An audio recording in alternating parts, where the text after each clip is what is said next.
Tiada yang tak berkenan di hadapannya. Diciptakan kostum bergambarnya. Sungguh terlalu indah bagi dia.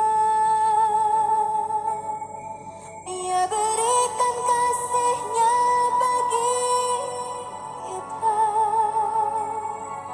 Dia telah relakan segala galanya. Dia disalib untuk tebus dosa kita. Karena hidupmu sangatlah berharga.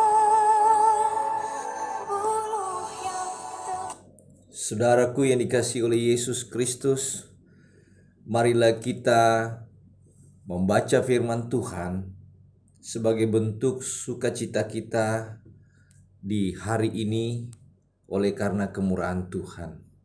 Mari kita berdoa sebelum membaca firman-Nya. Mari kita berdoa.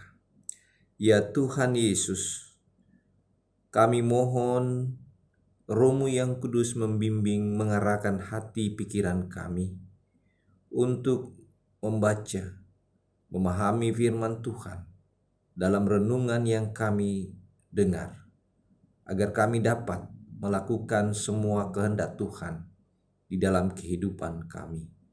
Terpujilah nama-Mu ya Tuhan. Amin. Kekasih Kristus, bacaan kita pada saat ini terambil dari kitab Ayub pasalnya yang kelima, ayatnya yang kedua. Ayub pasalnya yang kelima, ayatnya yang kedua, mengatakan buat kita sekalian, sesungguhnya orang bodoh dibunuh oleh sakit hati, dan orang bebal dimatikan oleh iri hati. Berbahagialah setiap orang yang mendengarkan firman-Nya dan secara khusus mau memberlakukan firman Tuhan di tengah-tengah kehidupannya. Saudaraku yang dikasihi oleh Tuhan Yesus Kristus, diceritakan kisah dari daratan Tiongkok. Ada seorang tabib yang sangat terkenal bernama Tabib Li.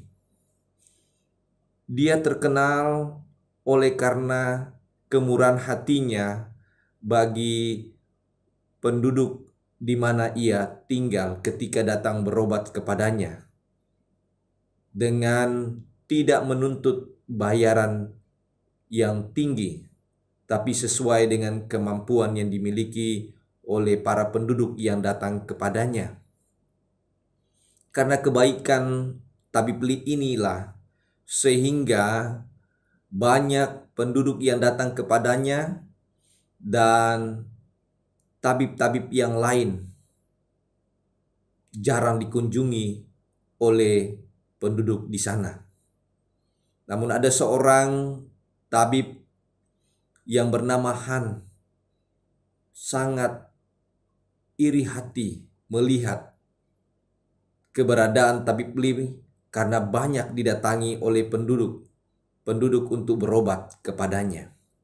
Puncak dari iri hati dari Tabib Han ini adalah dia melaporkan Tabib Li kepada sang raja. Katanya kepada sang raja bahwa Tabib Li memiliki obat umur panjang yang sengaja disembunyikan agar orang-orang tidak memiliki umur panjang, termasuk sang raja. Sang raja yang memang orangnya gampang menerima cerita tersebut memanggil Tabib Li dan menuntut kepada Tabib Li dalam waktu 3 hari untuk menyediakan obat umur panjang. Itulah yang membuat Tabib Li berpikir panjang, tetapi dia menemukan jalan keluarnya dari bisikan sang istri. 3 hari kemudian dia dipanggil dan kemudian menghadap sang raja. Sang raja meminta obat tersebut. Kata tabib Li, obat ini hanya bisa diberikan dengan satu syarat, yaitu dapat berpuasa selama 40 hari 40 malam. Awalnya sang raja sangat keberatan, tetapi karena desakan dalam dirinya agar memiliki obat tersebut, dia melakukan.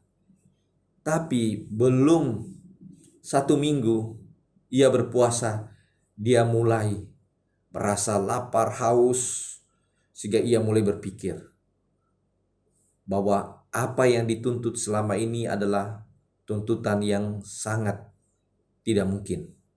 Tidak mungkin ada obat umur panjang. Akhirnya dia menyadari kesalahannya, dan kemudian dia meminta maaf kepada tabib Li dan memanggil tabib Han.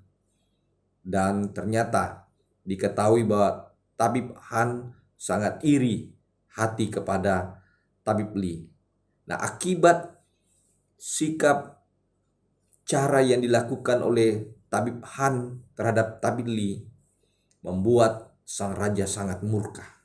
Kemudian menghukum tabib Han dengan memenjarakannya seumur hidup.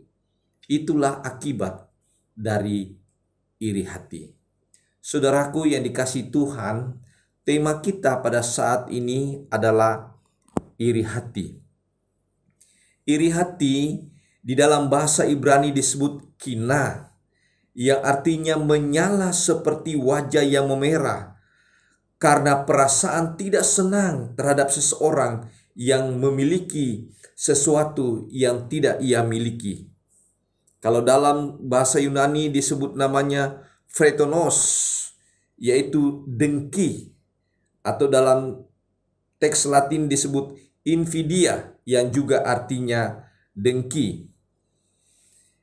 Dapat dikatakan bahwa iri hati adalah perasaan yang tidak senang, perasaan yang cemburu, perasaan yang sirik, perasaan yang dengki terhadap orang lain karena orang lain memiliki kesuksesan, keberuntungan, kelebihan dibanding dirinya.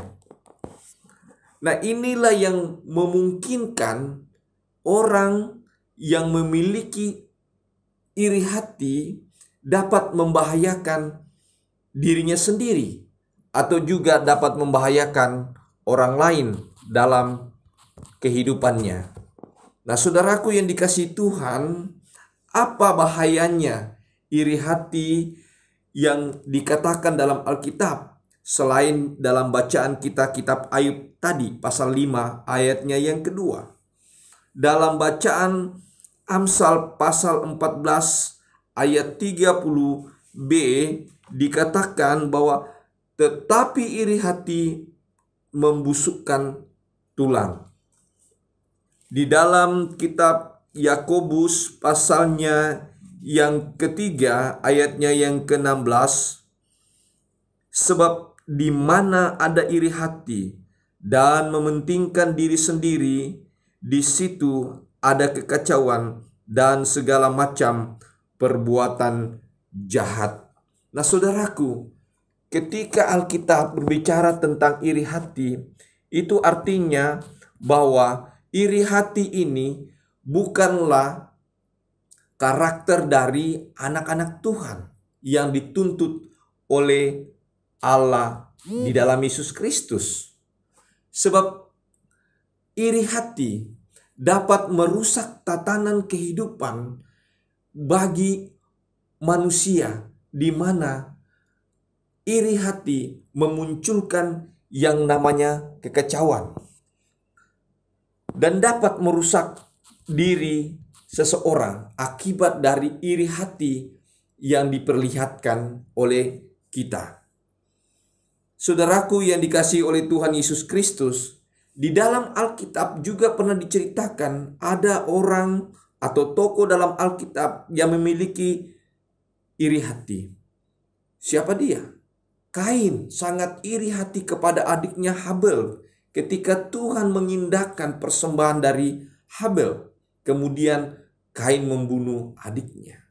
Kita bisa juga menyaksikan bagaimana iri hatinya Saul terhadap Daud sehingga dia berusaha membunuh, menyingkirkan Daud dalam hidupnya.